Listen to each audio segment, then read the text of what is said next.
Hey everybody, we figured that since it's right before lunch, everyone might appreciate 10 seconds or so of standing up, stretching. I'm from Fitbit too, so if you have one on, just like do this.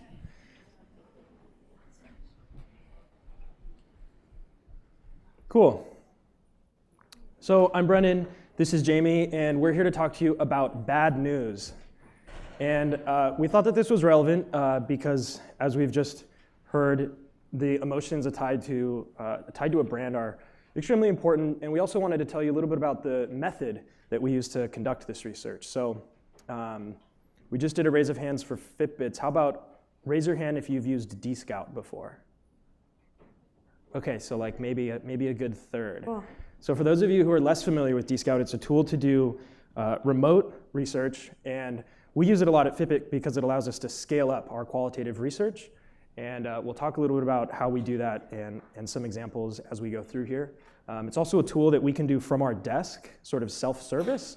So we can do research at scale very quickly, or you can work with Dscout's team to help implement and execute the research as well.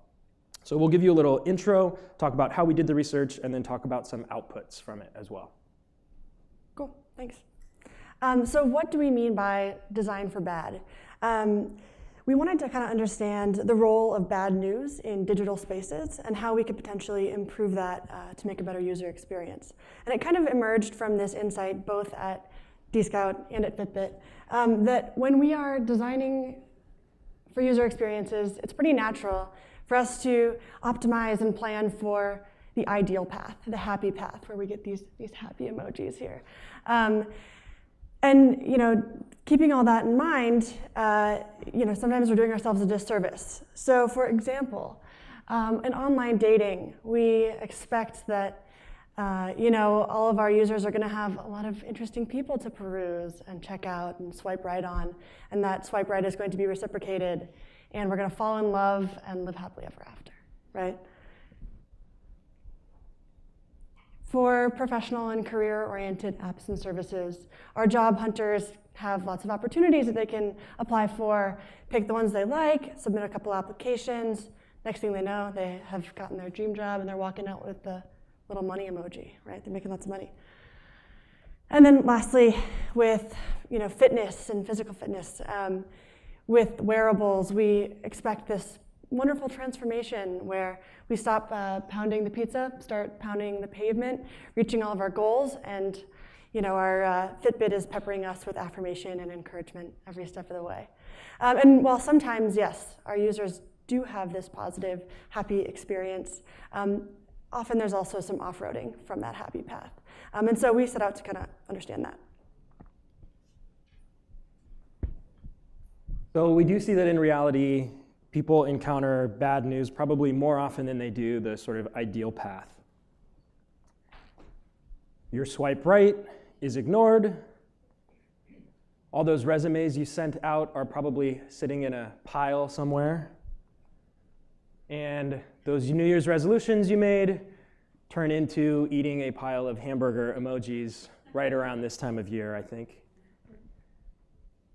At Fitbit, we're particularly aware of that because our entire experience is based on setting goals and helping you reach them and improving over time and health and fitness. And that all sounds exciting up front, but in the end, we're sort of purveyors of a lot of bad news. But we're not alone. So in doing this research, we talked to some of our friends at some of these organizations. So these organizations deal with bad news because maybe your project doesn't get funded or the Kickstarter you backed gets delayed for the 10th time. At Capital One, they obviously have to deal with delivering bad financial news to customers all the time, which can be particularly tough to deal with. So a little bit about how we conducted the research, and then we'll start to talk about some of the findings. Cool. Yeah, so I'm going to give you a quick overview of kind of how we approach this and the method. Hopefully you guys can walk away with some learnings about how this might be applicable to your work. I know we have some Dscout users in the room, so bear with me as I give a quick background. Dscout is a tool for remote qual, often known for diary studies, but you can also use it in a lot of different ways. There's kind of two worlds of Dscout that you'll hear me talking about. There is the web dashboard that you guys or me or Brennan can use to screen participants, to design the research, to field the research, communicate with our people, and ultimately to organize, sort, synthesize our data. The other world of Dscout is the apps for Android and iOS, and that's what all of our participants use. And so we're a little different. Lots of people have mobile tools, but we kind of started with mobile, focused on mobile, stuck with mobile. So it's kind of our specialty. I guess there's a little preview of what that looks like. Here's the experience that our participants would go through, where they check out a little research assignment, they can see the instructions and what's in store for them, and then they go through and document basically moments in their life, key experiences by taking photos, recording videos, answering questions, long form, short form. So I mentioned that we can screen on Dscout, and we did for this project. We recruited 55 people from the Dscout network of scouts, call them scouts. And so here's actually a little preview of the screener that we used to do that. So we were recruiting for people who were actively pursuing a goal of some kind. So that might be financial, romantic, professional. And we wanted people who indicated that they use some sort of digital tools in their day-to-day life to achieve those goals. We included a video in this so that we could see, how reflective is this person, how articulate are they, how well do they, express themselves and follow the instructions that we set for them, which, as you'll see, was important for the quality of the research later on. So we got about just under 900 people in just a few days. 7 days, I think, after we launched the screener, we picked our 55 people that we liked the most, and we invited them to the research. And then they shared hundreds of bad news moments. We said, you can decide what bad news is, what does that mean to you, but it has to be digital. It has to be bad news that you receive online or in a digital format in some way. This one says, my dog just died. I don't know if that's real, but So here's a couple of examples of bad news moments.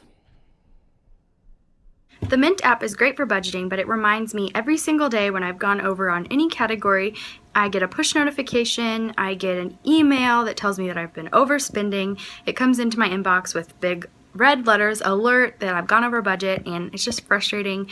I know I go over my budgets. They're there really for guidelines, and it's hard to be reminded of 3 times a day. So I've been inside all day trying to keep do projects around here and keep cool. But then Fitbit sends me a push notification, which makes me seem like a fat ass because I've never done anything. Like I didn't walk at all yesterday and walk at all today. I really just didn't do anything. Nowhere met my 15,000 step goal in order to lose weight for my wedding. It's very, very sad. It was New Year's Eve, and I was at a rave with my best friend and her little brother. We were taking him to his first rave, and it was, I think, like 11:52 or super close to midnight. And I got an email from Great Lakes saying that one of my first loan payments was due. And I know I have loans, but I didn't need to be told by email on New Year's Eve. Like, it must have been automatic. I've been looking for about the last 3 years for a job in the public sector, and currently I'm in a private. So that goes on a lot longer, but I decided to spare you of that. We don't need any more bad news. So you get the picture. It really varies. There's an emotional reaction to it. But how did we actually structure this to get all these moments and to get all this video from these people? On Dscout, all of the research assignments or activities are called missions. You'll find we like to have our cute words for things, scouts and missions, so bear with me. And so our first mission looked a little bit like this. We said, over the next 5 days, show us 6 times when you receive bad news online. Create an entry in Dscout to document each of these moments in real time. So you can see for each of these moments that they're capturing, they're answering the same set of questions. They start by submitting a screenshot that helps us kind of step into their shoes and see that. And then they answer a series of questions to help contextualize the moment. So this is kind of a shift from some people's research instincts in that you're asking the same questions again and again. They're being answered kind of rooted in a different context. How many of you guys have run a diary study before? Okay, yeah. So this shouldn't look all that different to you if you've done a diary study before. It's your classic kind of digital reimagination of the diary study of late. But we at Dscout have kind of reimagined ways to use this methodology in different ways besides just like show us moments when. So we did 3 missions in this project. We got the same group of 55 people to complete 3 missions over the course of about 2 weeks. That first mission we talked about. Second mission was share 2 companies who deliver bad news really well, and then 2 who do it really poorly. Submit an entry to profile each of those companies. And you can see they did a video for that. And then mission 3, tell us 3 rules that companies should abide by when delivering bad news. So that's kind of engaging in a little bit of like ideation and co-creation after they have been thoughtful for the last 10 days or so about how they're getting bad news and how they feel about it. So as our scouts are completing the mission, their entries are collecting here in our dashboard. So Brett and I can look at the data, start kind of soaking it up, asking questions to our scouts if we need to. So I can see Andrea as a scout, and these are 6 of her entries, 6 of her bad news moments. And I can click into any one of those and kind of see that moment with a little more depth. So Brian S. was disappointed because there was no Pokemon for him to find. Milica was sad because there was surge pricing 4 times, which is pretty extortionate if you ask me. And then Jean was upset because he was chatting with a cute girl on Tinder and she was a chatbot. And it happens to the best of us, I guess. He took it in stride. And then Danny, she went over budget, and Mint told her again and again and again, and she was frustrated. So again, we can kind of look at these moments in depth, get that context that we want. We have written responses for each of these, so we can see them explaining the context of it, explaining how they felt, what caused this, if it was reactive or proactive. But then we can also kind of look at things in a higher level. So Dscout's kind of counting up some of our closed-ended questions. So for example, we asked people to categorize what kind of product they were using at that time. So it's kind of like what Nikki said yesterday, there's safety in numbers. That stuck with me. If you are working for the kind of organization or stakeholders that want those numbers, this gives you that. But for us qual converts, we can keep looking at the videos and the screenshots and kind of digging into those verbatims a little bit more closely. So there's a little bit of something for everybody. Okay, so what did we learn? What did we learn about bad news? And how many Breaking Bad puns can we put into one presentation? So we learned that not all bad news is created equal. There's some bad news that's pretty terrible, makes you feel bad. Like Ashley here, who couldn't get the internship at Yelp that she wanted and feels like a failure. But then there's also bad news that isn't quite so bad, like Javier here, who was chatting with a girl on OkCupid, found out they don't have the same mutual interests. She, quote, doesn't like the ganja, so they can't be friends. So that's kind of a bummer. Not all created equal here. So the moment that Javier had, we saw that a lot. These are sort of these aw shucks moments where they tend to be low investment goals. They're things that you have a couple shots at. There's readily available alternatives. There's no real bearing on your personality or your sense of self-worth if you get bad news there. It tends to be things like Uber, you have surge pricing. Airbnb, you can't get the place that you wanted. Or for Obi here, he couldn't take his girlfriend to the Museum of Ice Cream, which does sound like a disappointment. So it's a lot of availability, but things that you can kind of distance yourself from as opposed to internalizing it. On the flip side, what Ashley was experiencing is this I suck side of the bad news spectrum.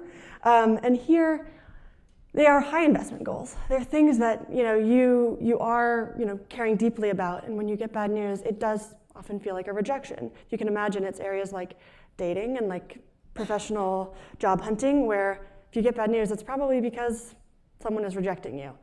So it's hard to not take that personally and internalize that bad news, and so your response is accordingly. So we did see certain categories were specific across the spectrum, but it also just kind of depends on how you're perceiving it and how invested you are. So for example, dating kind of came across the spectrum. Sometimes you're really taking it personally, sometimes, on to the next one. And kind of no matter where you initially fall, if you get enough bad news, it starts to verge on the demoralized side. So for example, you don't meet your 10,000 step goal one day. Fitbit tells you, okay, shoot, missed that. The next day, again. As you can imagine, you might stop being disappointed and start feeling demoralized. So bad news happens. It happens for all of our users, as we found, in a lot of different ways. And it's kind of doing ourselves a disservice that we're not designing for it in a way that kind of improves their experience with it. And I don't really think it's a surprise. There's a parallel with us as humans, to borrow the Seek word. As humans, we also don't like giving bad news. There's a parallel. There is a theory in psychology, or idea in psychology, called the mum effect, which we have a lot more psychology chops in here than I can provide. But from what I understand, it's that there's hesitation when we need to deliver bad news. And that usually manifests itself in 3 ways. Taking longer to share bad news than you would good news, opting to share it electronically rather than face-to-face, and spinning negative information with positive information to kind of soften it. We have all heard of this, so I just want to take this opportunity to appreciate that I am here with a giant shit sandwich on the stage, because that's just, where's the photographer? Can this not be documented? But if you're taking photos, the recall, I've learned the recall will not be good, so. So now that I've been swimming us into this hole of bad news, you have Brennan here to swim you out of it with some hope. So let's talk about how you can make bad news a little bit better. As I mentioned before, at Fitbit, this is what a lot of our experience looks like. It's all based around meeting your goals, getting badges, challenging your friends or family, and each of these provides another point to fail. And you can rack up a lot of failures really quickly. But there's some good news. So this is a representation of how good or bad different categories were at delivering bad news from this study that we ran. And you can see that the physical health and fitness category actually fared relatively good. The blue is bad news incidents that were delivered really well, and the gray is those that were delivered really poorly. And the ratio, at least from what was being reported back to us in Dscout, was better in the physical health and fitness category. So as a qualitative researcher, we said, why? Why is that? And here's what we found. We found that organizations that do a good job of delivering bad news better really help reframe the issue for people. So now that we're familiar with the I suck to aw shucks spectrum, the idea here is that if we can actually, each time we deliver bad news, help pull people away from the demoralized side and help them understand that it's not personal, or maybe here's how you can improve or make it useful, we can move farther up to the aw shucks side. Still though, aw shucks isn't great. So how could we actually make bad news a positive experience? And it's of course not possible every time, but we did see a couple hints of that in the research, which again was one of the advantages of us doing this as sort of a big qual project, was we found a few of these incidents that allowed us to dig in and learn a little more. So here we asked people to describe how the bad news made them feel. And there's this little 4% over here of the 300 or so responses that we got that said, this bad news actually made me feel optimistic. And we thought, well, that's interesting. And again, as qualitative researchers, we wanted to know why that was. Is anyone familiar with BJ Fogg or the Stanford Behavior Design Lab? I see at least one hand. Yes, Tara, awesome. Tara. So BJ Fogg works a lot on behavior change and runs all sorts of studies related to personal finance and health and fitness and a bunch of other things that are all around how do we get people to do the things that we want them to do and that they actually want to do. And the traditional thinking is that we just need to motivate people more. So going up along the y-axis is saying if we can take people from low motivation to high motivation and just motivate them more, then people will be able to accomplish their hopes and dreams. But motivation is fickle, it's hard to maintain. So the other way to do that, represented along the x-axis down here, is to make something easier, because it's easier to do the behaviors that come naturally and that you feel like you have high ability towards. And we can help people sort of get to where they're going by doing both of these things in concert. And how this plays out, and why we bring this up, is that we actually see this virtuous cycle for companies who do this well. And they use bad news as an opportunity to inform people and make that bad news useful. So we see a couple examples here talking about this, both Fitbit and Kickstarter. Make sure, as Charles Adler is saying here, we want people to still feel like they got something from it. And informing people, providing this useful sort of feedback mechanism allows for people to sort of revisit their motivation or find new motivation, change, and then start a new sort of cycle of feedback and learning. So it's really kind of a feedback loop. So we wanted to close with a few principles that we pulled out. These are things that we're using in our product experience, but we think that they're applicable to any sort of communication that a brand has with their customers as well. So 4 quick principles. Principle 1 is minimize footprint. As we heard earlier with the Mint example, just getting bad news multiple times a day, pinging you over and over again, starts to really add up.